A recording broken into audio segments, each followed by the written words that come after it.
Bueno, hablábamos del escrutinio definitivo, el recuento de votos que ya arrojó por lo menos las cifras que han reunido cada una de las fuerzas. Y decíamos, hay polémica porque el Tribunal Electoral de la provincia de Santa Fe se reunió el pasado viernes y determinó aplicar un criterio, por lo menos hasta el momento, todavía no está confirmado, aplicar un criterio de una acordada que hubo en el año 2014, mediante el cual... Digo, existen dos pisos, el piso del partido y el piso de la lista. El piso del partido para pasar a las generales es obtener el 1,5% del padrón electoral, del total del padrón electoral de Santa Fe, en este caso de la ciudad de Santa Fe. Y en el caso de las distintas listas, el 1,5% de los votos emitidos, de la cantidad que efectivamente de ese padrón fue a votar. Según nos decía Daniel Herbeta en la radio, el presidente de la Corte Suprema de Justicia, integrante del Tribunal Electoral de Santa Fe, la semana pasada, a través de esta acordada, lo que se disponía era que si el partido lograba, sumando la cantidad de votos de todas de sus listas que fueron y participaron de la interna, superar el 1,5% del padrón, debía garantizarse que ese partido esté en las generales, independientemente que cualquiera de sus listas no haya llegado al 1,5% de los votos emitidos. Es un poco un barullo, pero es así. Polémica quizá para algunas fuerzas esa decisión. Estamos con Juan Pizarello, es abogado de Barrio 88. ¿Cómo te va, Juan? ¿Qué tal? ¿Todo bien? Muy bien, muy bien. Bueno, ¿qué pasa puntualmente con Barrio 88? No, la cuestión que está sucediendo ahora es esto que vos abordás. ¿Qué quiere decir? Que hay un artículo que establece dos umbrales. Y a partir de ahí hay una serie de preguntas, es decir, ¿cuándo operan esos umbrales? ¿Qué quiere decir? Si hay un umbral para los partidos y otros para la interna. Si estos umbrales son acumulativos o no. Y a partir de eso también se desprende puntualmente algunas cuestiones que tienen que ver con nuestra cultura jurídica, ¿no? Yo veo que muchos colegas de ustedes y se ven en los medios en donde se hace una interpretación de la ley y en realidad lo que estamos acudiendo ahí, estamos puntualmente yendo a un foco de discusión, es que si el derecho es la ley o el derecho es algo un poco más que la ley, ¿no? Y eso es la diferencia entre los dos tipos de sistemas. El sistema mixto, como es el derecho, en el caso del derecho argentino, en donde debemos recurrir a lo que dice la ley y a la interpretación de los jueces. Si no, no existiría esto que uno siempre escucha, la doctrina de la Corte. Eso, taxativamente, dice que nuestro sistema jurídico no es propio del derecho romano, en donde el derecho es la ley. No, nosotros tenemos, esta especie de sistema mixto en donde debemos acurrir a ambas cuestiones. Y a partir de ahí también hay algunos preceptos que son poco claros. Y me parece que a la señora que está en la casa, al laburante, lo confunden o no dejan que desnudemos la matriz de fondo. ¿Qué quiere decir? Escucho muchas veces o escuchamos lo que es el espíritu del legislador en la norma. Y ahí se le da como un valor metafísico, ¿no? Es decir, ¿qué es el espíritu del legislador? ¿Qué habita el espíritu del legislador? Bueno, al respecto, la ley electoral establece dos tipos de umbrales. Un umbral del 1,5 del padrón electoral y un umbral del 1,5 de los votos emitidos. Ese 1,5 del padrón electoral, el espíritu de la ley, que uno escucha inclusive a jueces hablar del espíritu de la ley, cuando uno va al espíritu de la ley es como cuando uno se quiebra. Cuando uno se quiebra, ¿qué tiene que hacerse? Una radiografía, ¿no? Uno tiene que tratar de acercarse al síntoma. Cuando uno va a la discusión legislativa de la ley 12367 y después de la reforma, de lo que fue el padrón, que es del año de diciembre del 2014, que es la 13.337, si no me equivoco, uno ve que expresamente el legislador lo que estaba discutiendo era el caso de la competencia interna.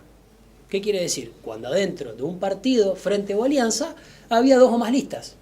Y entonces dice, cuando existe este debate interno, cuando existe una fuerza política que tiene distintas vertientes y las mismas tienen que cristalizarlo, apliquemos el 1,5 del padrón. A partir de eso, lo que no prevé la norma, y ninguno de los legisladores en la discusión lo habla. ¿Por qué? Porque recordemos y vayamos al momento de discusión de la norma, que era, en primer término, primero había que salir de la ley de lemas, ¿no? ¿Se acuerdan que es una especie de eje del mal? Entonces, para salir de esa norma, lo que se crea es este sistema electoral y habla especialmente los legisladores hablan de lo que es la jerarquización de los partidos, lógicamente porque había una crisis de representación. Entonces, a partir de eso, el 1,5 del padrón sucede cuando debe aplicarse cuando hay una competencia interna dentro del partido, cosa que no sucede con Barrio 88, que es un frente en una lista. Y cuando uno acude, trata de darle rigor jurídico a esa afirmación que es tan metafísica, volvemos a decir, el de espíritu, ve que no se discutió eso. Entonces el electorado santafesino no es que es tanto un problema de interpretación, es tanto un presupuesto que no estaba previsto.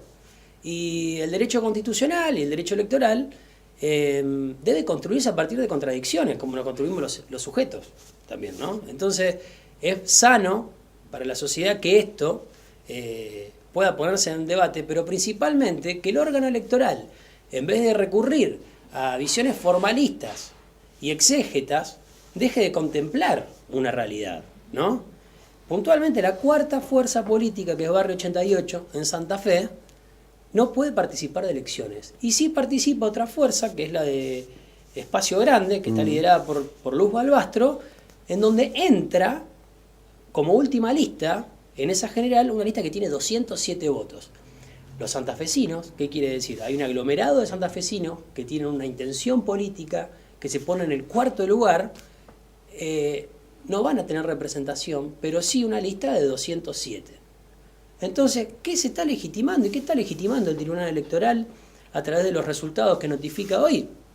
Una especie de ley de lemas, porque vemos que hay una cuarta fuerza política, que es la del masismo, que ingresa a la discusión política a través de muchas listas. ¿Qué está proponiendo entonces en ese caso el órgano electoral? Que cada lista que sepa que tiene una posición de poder mayor adentro de un partido haga 3 o 4 colectoras con otras listas. Me parece que es muy poco sano para la cultura electoral. Y es distinto también, y eso no tiene que ver, con lo del padrón.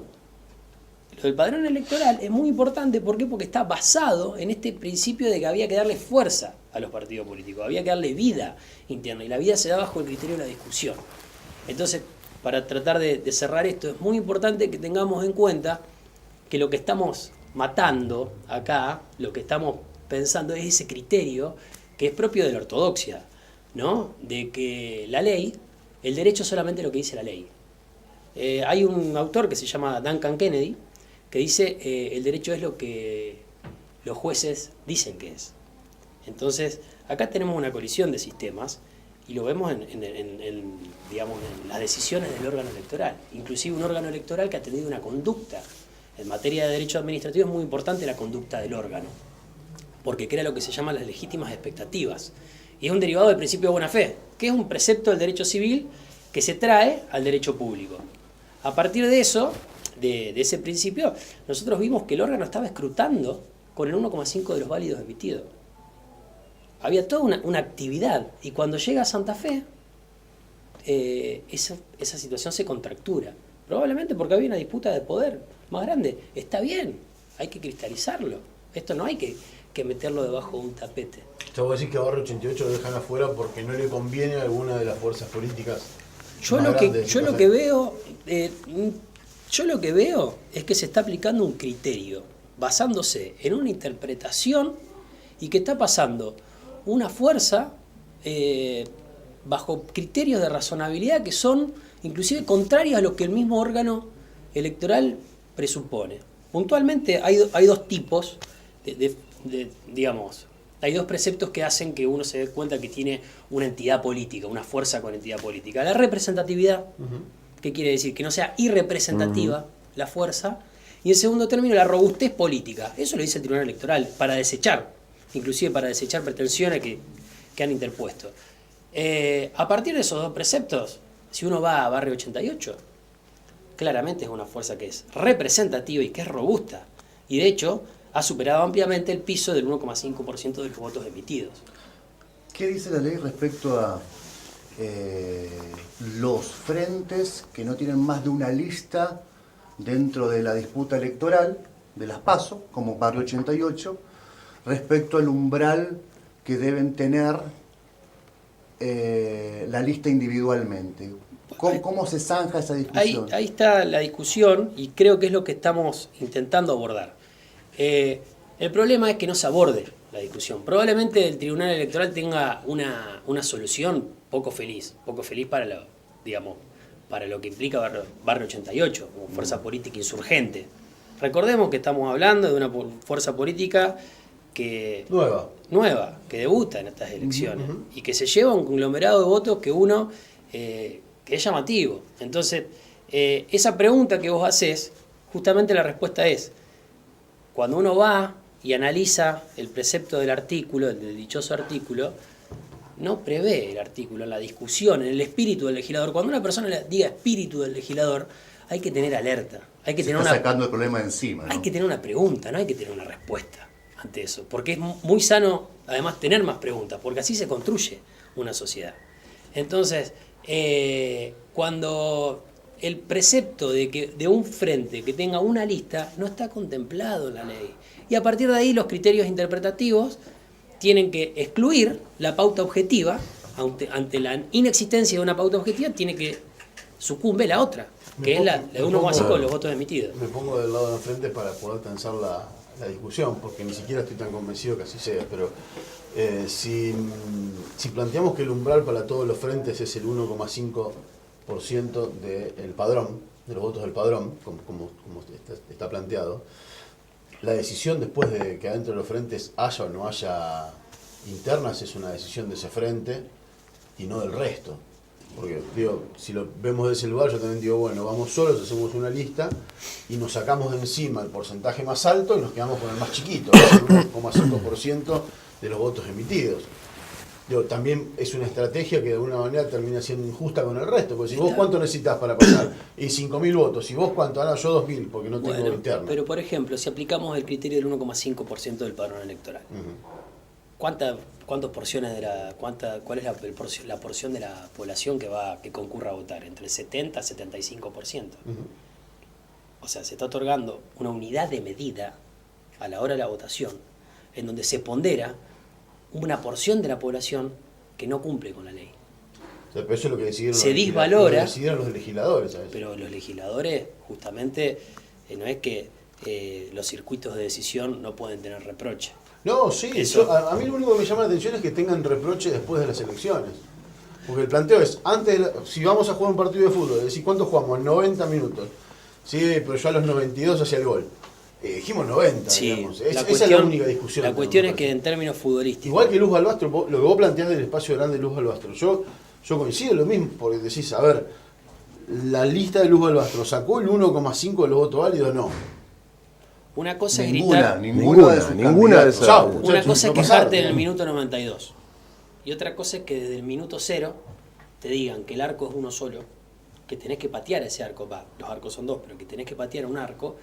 Y en el minuto 90 te corran el arco del lugar, te suben a un caballo y te dan un palo.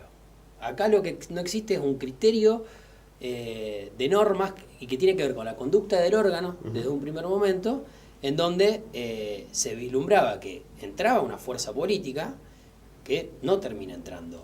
Porque justamente el discurso dominante de los partidos políticos tradicionales, muchos nos sentimos fuertemente identificados con los movimientos que están adentro de esas estructuras. No es que uno habla de ajeno a esa realidad, pero teniendo en cuenta ese discurso, lógicamente que van a decir que son malos perdedores, que un montón de cuestiones. Entonces ahí tenemos que ver, proponer la discusión, y Barrio 88 lo que desde un primer momento dijo, o sea, Barrio 88 tiene mucho caudal de votos, es algo que no se termina en una elección. O sea, las fuerzas políticas tradicionales lo que están haciendo ahora están todos con un gran interrogante, porque además de haber pasado de la general, era una fuerza que iba a disputar poder. El tema es que se aplica una regla en donde una lista de 207 votos entra, y Barrio 88 con 4.244 no. O sea, el método comparativo está en la lista. Vuelvo a la respuesta antipática del asunto. Ahora, el espíritu del legislador fue privilegiar la discusión dentro de los partidos, por lo tanto le asigna prevalencia al rendimiento del frente sobre el rendimiento de la lista, ¿o no? El móvil del legislador era que siempre iba a haber dos listas. es que iba a haber puja interna en el partido. Acá no hay puja interna. El partido está debidamente jerarquizado desde un inicio. A Benítez hay una sola lista, ¿están de acuerdo? Hay un programa de acción que están... ¿Para qué aplicar el criterio más riguroso? Aparte, debemos leerlo en clave democrática, principalmente. Y la 12367, que rompe con la ley de Lemá, ahí justamente está uno de los enclaves de la ley. Que haya una participación plural, que cuando vos pases a la general tengas algunos partidos para votar, y no 3 fuerzas mayoritarias. Y bajo el criterio del rigor, digamos del rigor jurídico, o del rigor formal, puntualmente, no se entiende cómo puede estar participando esta cuarta fuerza. Yo en eso coincido plenamente. Entonces, a ver, no tenemos que salirnos. El Tribunal Electoral acá tenía, y tiene aún, porque se van a recurrir esto. Yo voy a patrocinar a Barrio 88 y también voy a patrocinar al FIT de Rosario, que tiene un problema similar.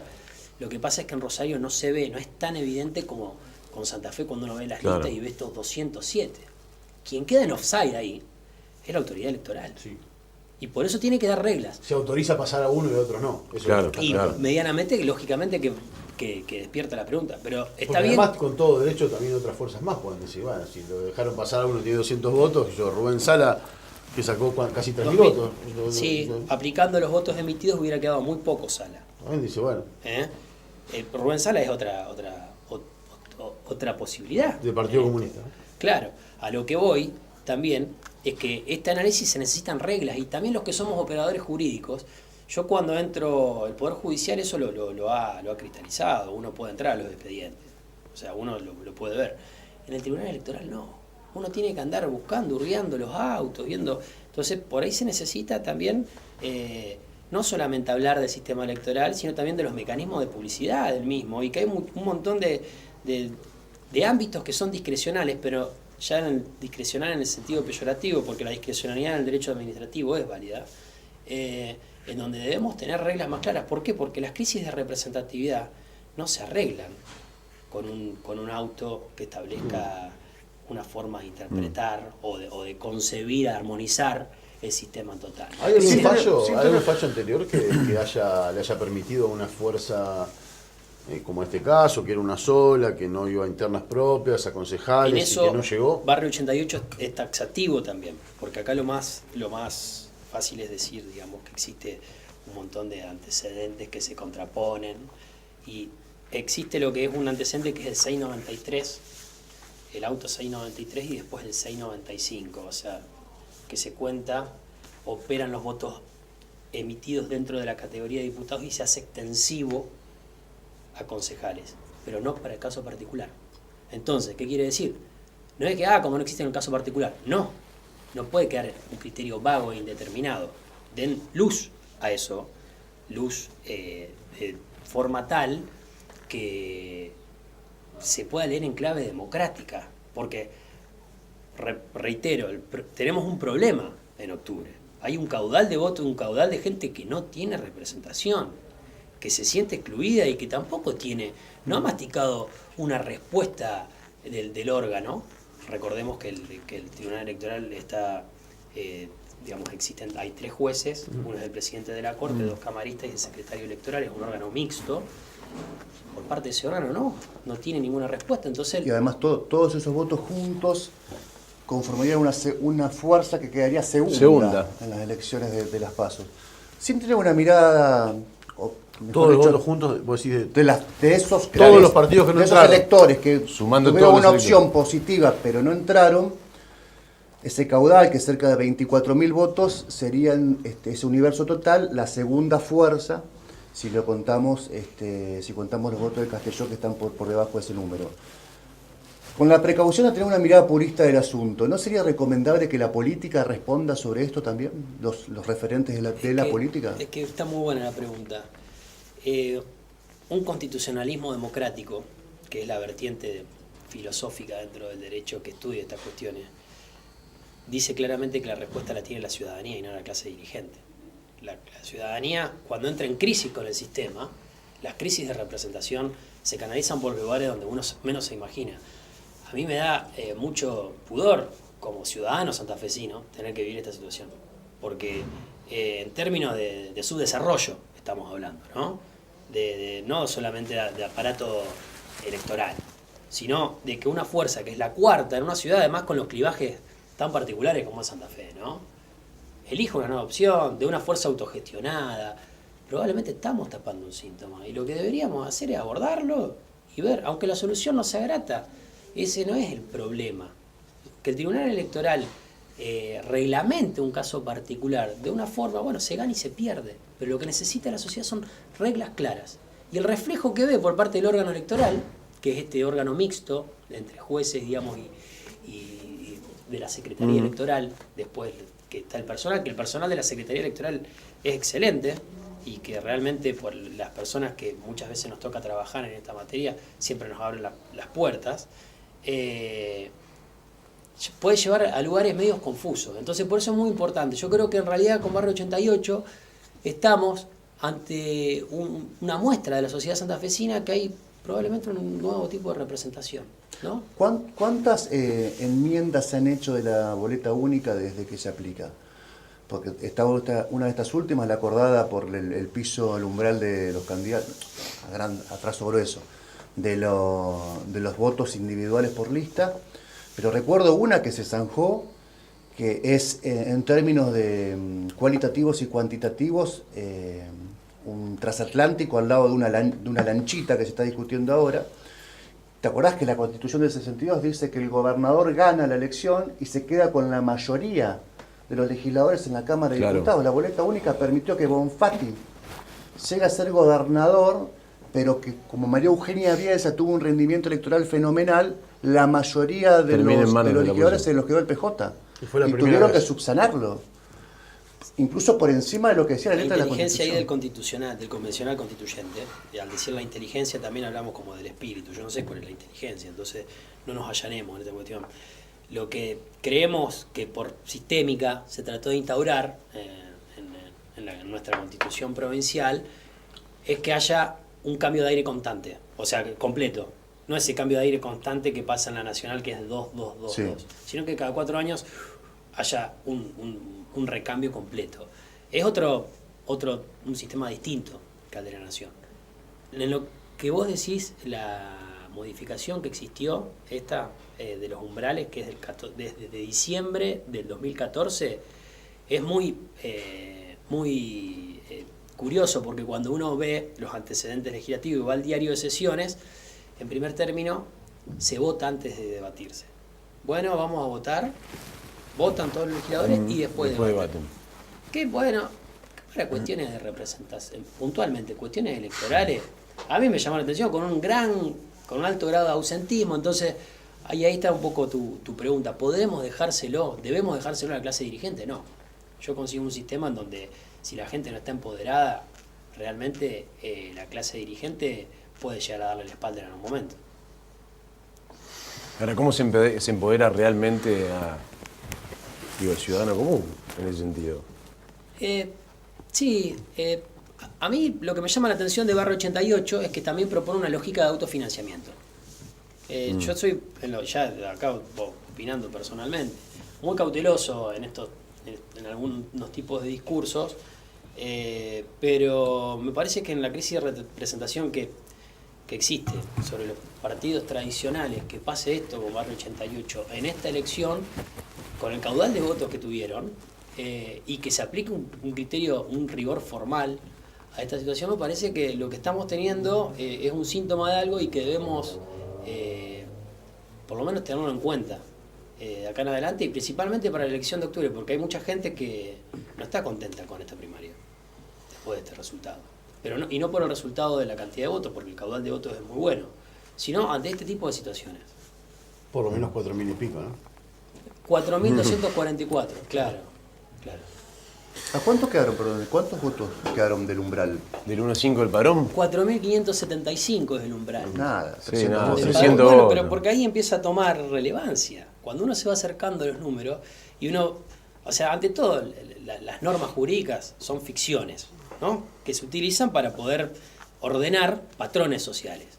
Cuando uno se pone a ver cómo operan las ficciones ahí, ya se empieza a dar cuenta que realmente una fuerza que está adentro de un partido ¿qué razonabilidad tiene? Y acá sí empieza a operar inclusive el principio de razonabilidad. Hablar del principio de razonabilidad es como hablar, no sé, del origen del universo dentro del derecho.